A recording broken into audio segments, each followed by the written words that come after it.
नमस्कार, आप आईपा देख रहे हैं यानी all India progressive politics association. मैं आदित्य झा हूं। आईपा का एक ही मकसद है कि वो प्रगतिशील राजनीति की बात करता है, लोगों को एक मंच देता है जहां वो आकर के अपनी परेशानियों को, मुद्दों को रख सके। आज हम मोहनलालगंज विधानसभा में मौजूद हैं, जो कि लखनऊ जिले का एक विधानसभा क्षेत्र है। हमारे साथ यहाँ पे कुछ लोग मौजूद हैं। आइए इनसे हम बात करते हैं, क्या इनकी परेशानियाँ हैं, क्या इनके मुद्दे हैं, वर्तमान विधायक सरकार से कितने खुश हैं, कितने नाखुश हैं, क्या ये बदलाव चाहते हैं या वर्तमान सरकार को एक और मौका देना चाहते हैं। जी बताइए, आप अपना परिचय दीजिए और बताइए क्या है। मेरा नाम देवता दीन है, ग्राम ब्रह्मपुरा का रहने वाला हूँ। मैं भारतीय किसान यूनियन भानुगुट का सचिव, तहसील सचिव हूँ। अच्छा, हाँ बताइए। तो मैं बताऊं क्या, मैं तो यही बता रहा हूं। मैं कई बार धरना प्रदर्शन भी किया। उस धरने प्रदर्शन में किसान आयोग का गठन मैंने मांगा और किसान कर्ज माफ़ी मांगा। जो मेरे गरीब किसान हैं, पेंशन लायक हैं, वो कहते हैं 60 साल नेकपालों ने यहाँ मिल करके उसको 50,000 55,000 का आय लगाते हैं कि उसका पेंशन ना हो। जब वो पेंशन लायक है तो उसको क्यों ना 10,000 महीने प्रति उसको पेंशन दिया जाए किसान को। गरीब तो चारों तरफ से परेशान है। रही बात तीसरी, ये जो साण देवता घूम रहे हैं, किसान के पास 10 बिस्वा खेत है, वो 10 बिस्वे खेत में मेरा किसान कहो अपने बच्चों को खाने का व्यवस्था करे या दवाई की व्यवस्था करे या अपना शादी विवाह बच्चों को करे, क्या करे। इस तरह से मेरा गरीब सारा परेशान है। इस शासन में आ जाओ, यहाँ तहसील प्रांगण पे आ जाओ तो तहसील में इतना भ्रष्टाचार है। मेरा पिता खत्म हुआ, मेरा तो घर उजड़ गया। कैसे घर उजड़ गया? जब पिता खत्म हुआ तो घर उजड़ा, उसकी वरासत करवाना है, बच्चा और माँ के नाम जमीन आना है तो नेकपाल को 5,000 रुपए दो, तब वो वरासत चढ़ाएगी। इतना तो भ्रष्टाचार पैदा है इस सरकार में। अब मैं क्या बताऊं, जब ये सरकार इनको प्रतिबंध नहीं लगाएगा, इन पे कंट्रोल नहीं करेगा तो कौन करेगा। अभी हम एक वकील की बात करता हूं। मेरे पास 1975 में मुझे 3 बीघा आवंटन दिया गया।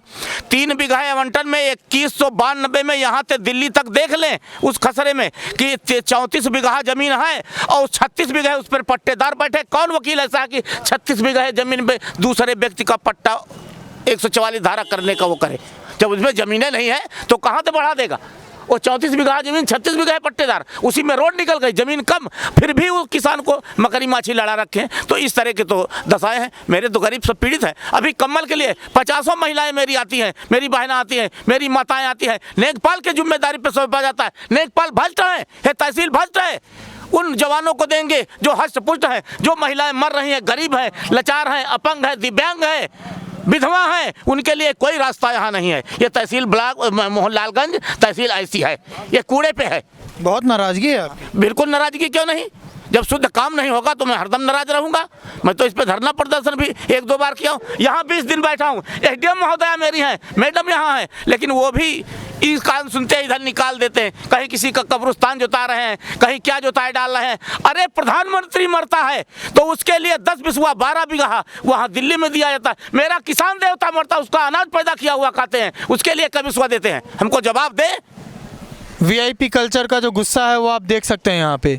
एक वीआईपी के साथ जब परेशानी आती है तो तमाम सिस्टम एक साथ खड़ा हो जाता है। जब एक आम इंसान सफ़र करता है कोई पूछने वाला नहीं होता है। ये इनका गुस्से का कारण है। आप बताइए, कुछ बोल रहे थे। जी, मैं बोल रहा हूँ, पाका 11 चढ़ाने के लिए इस सरकार में पाका 11 चाहे लेखपाल लोग रिश्वत मांग रहे हैं, पैसे मांग रहे हैं। पाका 11 चढ़ाने में कोई रिश्वत मांगता है? लेखपाल का ये क्या है, इसको थोड़ा विस्तार से बताइए। पाका 11 होता है, जमीन, बाप मर गया, बेटे के नाम जमीन आना है, माँ के नाम जमीन आनी है, बच्चों के नाम जमीन आती है, वरासत। हाँ। उसमें पैसा मांगा जा रहा है, ठीक है ना। कौन मांगा है? लेखपाल लोग मांग रहे हैं। अच्छा, तब पाका 11 वो चढ़ाएंगे और घर बैठे यहाँ इंक्वायरी करते हैं, वहाँ कौन है कौन। इनको जाना चाहिए, इनकी सरकार ऐसी है। विधायक जी का ऑफिस पास में, कभी उनसे शिकायत की इन सब चीज़ को लेकर? विधायक जी की शिकायत क्या करे। विधायक जी तो 50 बार याद करते हैं। एक बार कोई हम पे एमएलए विधायक हो जाता है, जनता कुछ चूल्हे के भाड़ में जाए, कोई नहीं पहचानता। जैसे पानी बरसता है तो मेढक उस जमीन से निकल आते हैं और जहाँ पानी बरसना बंद हुआ मेढक जमीन में घुस गए। कोई विधायक यहाँ देखने नहीं आते हैं। गौशाला में देखो, 5 साल हो गए मेरे गाँव। इन्होंने ये बताया गायों की इज्जत क्या हो रही है, आप देख लीजिए। वो बताया क्या बता रहे थे आप? क्या आप भी कुछ बोल रहे थे? भैया, हमारे जो है कि पिताजी ख़त्म हो गए थे तो उनको आज 11 साल हो गए हैं। 11 साल हो गए हैं, हमारे नाम वरासत नहीं हुई है। अगर वरासत के लिए कहते हैं तो कहते हैं कि 15,000 रुपया दो तो वहाँ से कागज़ निकलवा के लाएं तब वरासत होगी। ये एक बड़ी समस्या यहाँ पे हम और भी जगह रिपोर्टिंग करने गए, वहाँ ऐसी समस्या नहीं निकल के आ रही थी। मोहनलालगंज में एक यूनिक समस्या आई है कि जो विरासत ट्रांसफ़र करने की बात है, ज़मीन जिसकी है उसमें भी पैसे मांगे जा रहे हैं। आप ये बताइए, आपने एक यहाँ की कुछ समस्याओं को गिनाया, किसानों से रिलेटेड समस्याएं या जो आम नागरिक की समस्याएं हैं। आप ये बताइए, शिक्षा और स्वास्थ्य का इस सरकार में कैसा प्रदर्शन रहा? सरकारी स्कूल और सरकारी अस्पतालों का कैसा प्रदर्शन रहता है? क्या वहाँ पे काम सही से होता है? स्कूल को मैं क्या बताऊं, मैं तो बहुत शर्मिंदा हो जाता हूं।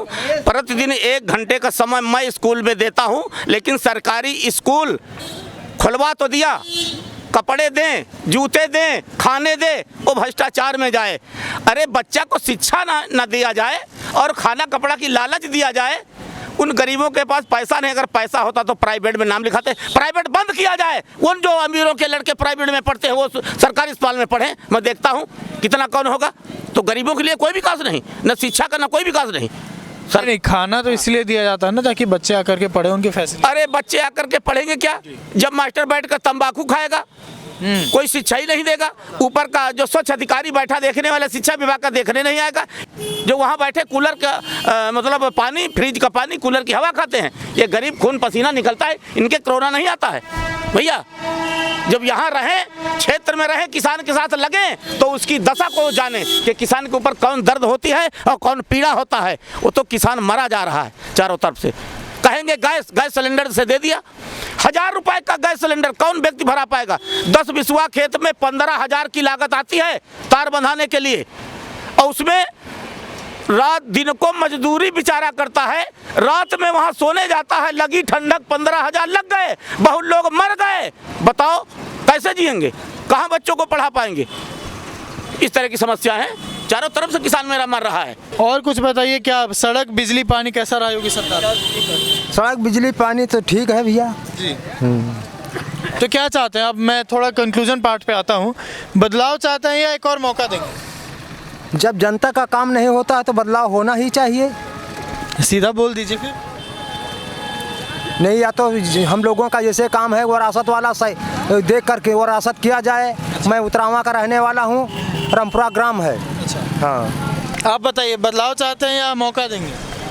भैया बदलाव किया, सभी तो चोर चोर मौसी के लड़के हैं। उधर का नेता उधर जाता, उधर का नेता उधर जाता। किस पर विश्वास किया जाए? सबका तो विश्वास। फिर भी किस पर विश्वास करें? हम किसी पर विश्वास नहीं करते। हम तो जनता से अपील करेंगे सारे के सारे नोटा पर वोट दें। चलिए, ये इन्होंने एक नई मुहिम छेड़ दी है, नोटा की मुहिम, जिसमें सारे नेता को इन्होंने करप्ट बता दिया, जो कि कहीं हद तक सही भी है।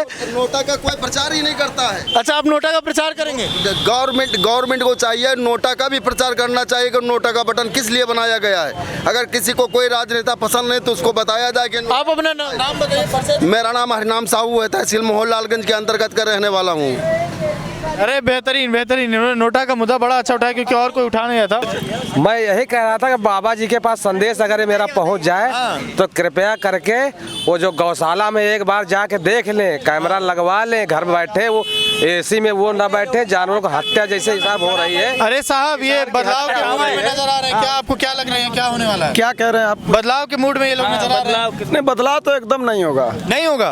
अरे वो कहाँ गए? इन्होंने इतनी समस्याएं गिनाई, किसानों का, गौशालाओं का बताया। आप लोग गायों की इज्जत की बात करते हैं, गायों को जिंदा पीछे से। अच्छा, ये बताइए कि गाय जहाँ भी हैं, योगी जी छोड़े कि हम आप छोड़े हैं, ये बताइए। नहीं, हम किसान, गाय तो हमारी। हम भी पूछ रहे हैं। नहीं, किस लिए छोड़ा गया? अरे हमसे पूछिए किस लिए छोड़ा गया। एक बात बताइए, आपकी एक दुकान रखी हुई है। नहीं, लड़ेंगे नहीं।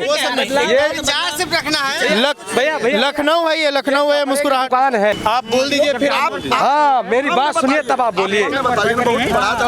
जो समस्या उसको आप बताइए, क्या समस्या है, मुद्दा आप बताइए ना अपना, क्या दिक्कत है? आपकी गौशालाएं काम नहीं कर रही हैं, पहला समस्या।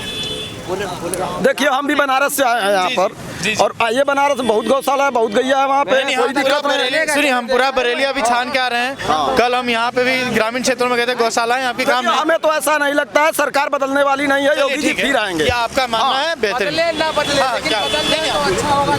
बदलने वाला नहीं। आपको बताना चाहेंगे कि भारतीय जनता पार्टी की सरकार में किसानों के साथ, छात्रों के साथ, जितने भी किस्म के व्यापारियों के साथ कहीं तक जो है अन्याय हो रहा है।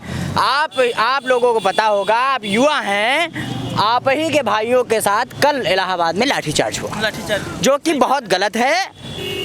अगर योगी जी को पता होना चाहिए, जो राजा होता है वो प्रजा पर लाठी अगर बरसाएगा तो अंग्रेजी शासन कहलाता है, और अगर देश में अंग्रेजी शासन कह दिया। अच्छा ये बताइए, लाठी चार्ज, ये बता, हमारी बात सुनिए, हमारी बात सुनिए आप, लाठी चार्ज क्यों की गई? क्यों की गई? क्यों की गई? तानाशाही सरकार है। अगर लखनऊ में, उत्तर प्रदेश में कहीं किसी ने विकास किया है तो बहन कुमारी मायावती जी ने लखनऊ में बनाया है, काशीराम स्मारक, रोड बनाया है, खड़ंजा बनाया, सब कुछ दिया है। अखिलेश यादव जी ने मेट्रो दी, लोहिया आवास दिए, लोहिया पार्क बनाया, सब कुछ, जितनी जिम्मेदारियां दी। अगर आप रोड बनवाया, हर तरीके से काम किया है, चाहे समाजवादी पार्टी हो, चाहे बहुजन समाज पार्टी हो, एक आप दोनों पार्टियों ने। अच्छा ये बताइए, हम भी बनारस से, कोई भारतीय जनता पार्टी का काम ऐसे नहीं कीजिए। अगर भारतीय जनता पार्टी का काम, आप बोलने दीजिए, भारतीय जनता पार्टी का काम आप कहीं भी पूरे मोहनलालगंज में, किसी भी विधानसभा में, लखनऊ में आप दिखा दीजिए। अगर उन्होंने कोई मंदिर, मस्जिद, कुछ भी बनवाया हो, जो भी काम हुआ है दूसरे का बनवाया हुआ फीता काट रहे हैं योगी जी। बस हो गया, मैं कह रहा हूँ। हम तो देखिए बनारस से हम भी आ रहे हैं, हमें तो नहीं लगता इसके पहले इतना बढ़िया रोड बना था। गड्ढा बनारस, सड़कों बनारस की है, गड्ढा मुक्त सड़कों की बात होती है। बीजेपी के कार्यालय के ठीक सामने गड्ढा था। अब आप रुकिए, हमें ऐसा कुछ नहीं लगता है, इतना डेवलपमेंट हुआ है योगी सरकार में, बीजेपी सरकार में, किसी भी सरकार में आज तक नहीं हुआ है। चलिए, आप आईपा देख रहे थे, वीडियो पसंद आया। आप देखिए उत्तर प्रदेश में क्या माहौल है। कोई अगर कह रहा है कि एक तरफा चुनाव हो रहा है तो आप उसे ये वीडियो दिखाइए, देखिए कितना भारी पोलराइजेशन देखने को मिल रहा है भाजपा और तमाम विरोधी पार्टियों के बीच में। वीडियो पसंद आया तो लाइक कीजिए, अपने सुझाव जो भी हैं कमेंट बॉक्स में दीजिए, वीडियो को शेयर कीजिए और हमारे चैनल को सब्सक्राइब कीजिए। धन्यवाद।